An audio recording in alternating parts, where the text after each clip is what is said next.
नमस्कार मित्रों, स्वागत है आपका हमारे YouTube चैनल loveyofficial.com पर, जहां हर दिन सुनाई जाती है रहस्य, प्रेम और बलिदान की अमर गाथाएं। आज हम लेकर आए हैं अली फलैला शैली की उस प्रेम कथा का तीसरा भाग, जहां नसरुद्दीन और यक्षिणी का प्रेम अब पहुंचने वाला है अपनी सबसे कठिन परीक्षा तक। आइए कहानी शुरू करते हैं। रात गहरी थी, आसमान में बादल छाए थे। नसरुद्दीन उस प्राचीन महल के विशाल द्वार के सामने खड़ा था, जहां तीसरी और अंतिम परीक्षा उसका इंतजार कर रही थी। महल का द्वार किसी जीवित राक्षस की तरह धड़क रहा था। हर धड़कन के साथ जमीन कांपती थी। नसरुद्दीन मन में सोचा, यही है अंतिम दरवाजा। अगर आज हार गया तो यक्षिणी सदा के लिए सांप में बंधी रहेगी। वह हिम्मत बटोरकर आगे बढ़ा।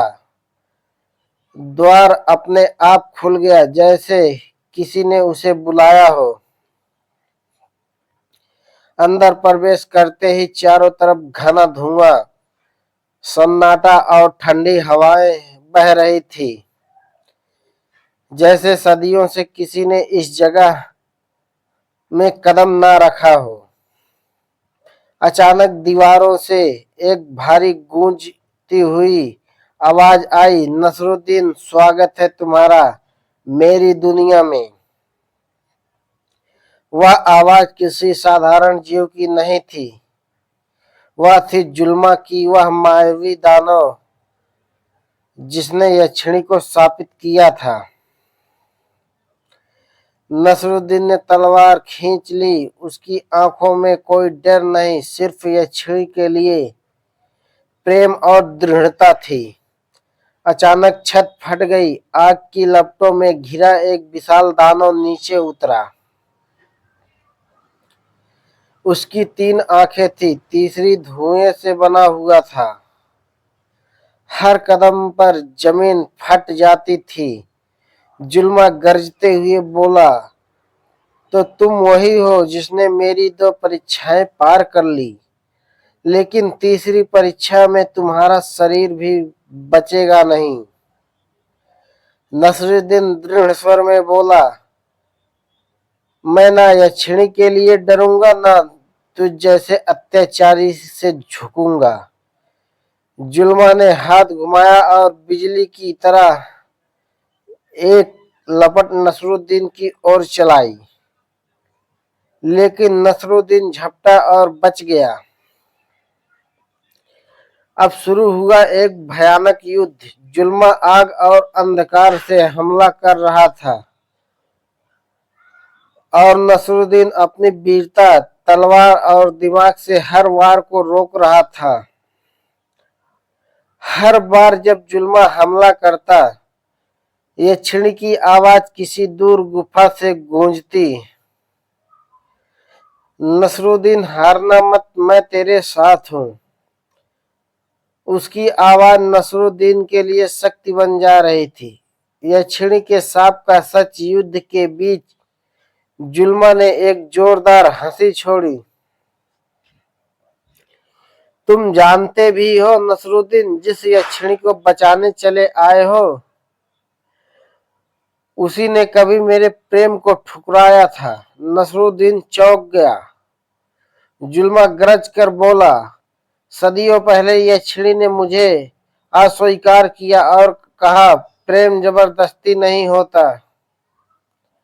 तब मैंने उसे शाप दिया कि जब तक कोई मानव उसके लिए अपनी जान ना दे दे, वह इस अंधकार में बंधी रहेगी।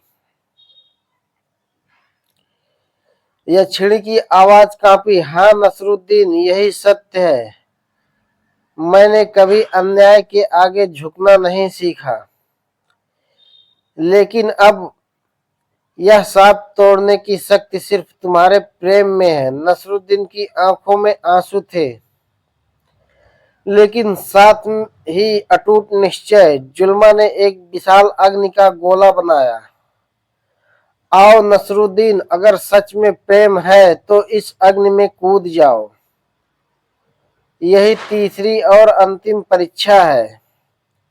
सन्नाटा छा गया। नसरुद्दीन ने यक्षिणी की दिशा में देखा। उसकी आंखों में सिर्फ प्रेम था, कोई डर नहीं।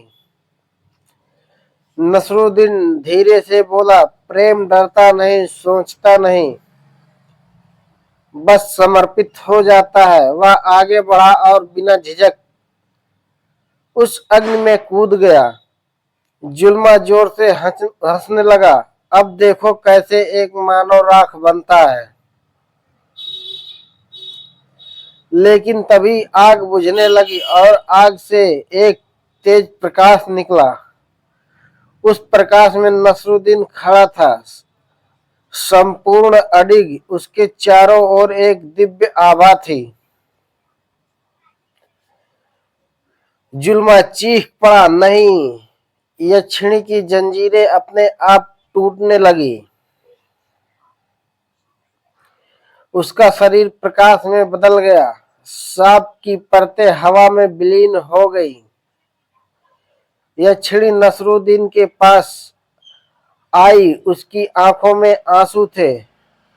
तुमने असंभव को संभव कर दिया नसरुद्दीन।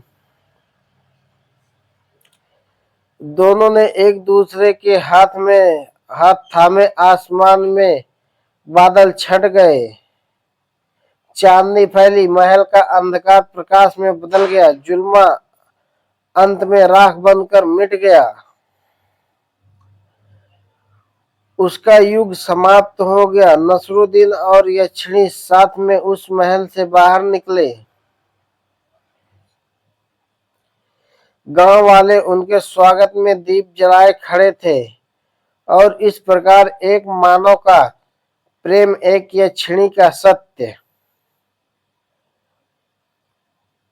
और साहस की अग्नि में तपे समर्पण ने तोड़ दिया सदियों पुराना शाप।